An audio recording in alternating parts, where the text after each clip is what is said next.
Sonic 3 was originally intended to be a three-dimensional game, until they decided to switch to 2D after deciding that it was a little too much for the Genesis to be handling that.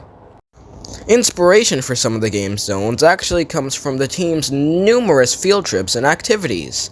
Angel Island Zone is actually a real place that they named the first zone after. Yuji Naka was sadly not able to work on Sonic 3 or Sonic 2, as he felt unappreciated by the fact that Sonic 1 had got really popular, but he got barely any money, and he felt unappreciated, so he didn't want to work on the other Sonic games. Naoto Oshima, one of the people who worked on Sonic 1, gave the game a very CGI style of the 80s, while Sonic 3, on the other hand, had a pretty 90s CGI style, resulting in high graphics. Pretty detailed graphics at that. Many bits and pieces of Sonic the Hedgehog 3, such as some of the special stages and bonus games, are actually made using 3D software. That's why some parts of the game look so 3D, because, well, they are. But they're rendered in a way that transport them into images so that the Genesis doesn't, blow up. The special stages of Sonic games were always simply outstanding for Genesis hardware, making them very popular and amazing.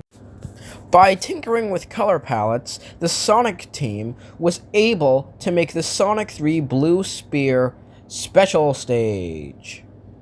In 1993, Sonic the Hedgehog 3 was a little behind schedule, so sadly no new Sonic game for the holidays. So, in 1993, they had to cook up a brand new Sonic spin-off game called Sonic Spinball that had a big emphasis on pinball.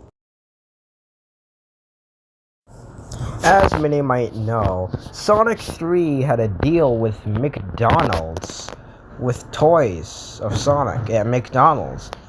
And Sega couldn't just pass that up, but they also had to hit the Sonic 3 deadline.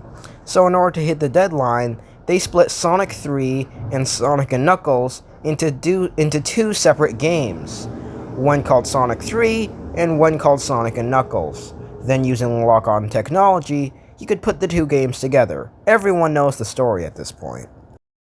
As many of you might know, Michael Jackson was a huge part of Sonic the Hedgehog 3. That's why his music slips in sometimes.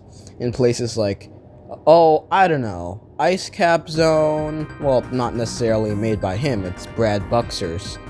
Or, there's a more recognizable one, the credits theme. You ever listen to that Sonic 3 credits theme? Man, you feel like a stranger who's in Moscow. You get what I'm trying to say. Michael Jackson had a huge involvement in Sonic the Hedgehog 3 and its music. He was a huge Sonic fan himself. Ice Cap Zone was actually inspired by, yet again, one of the team's field trips when they were out snowboarding.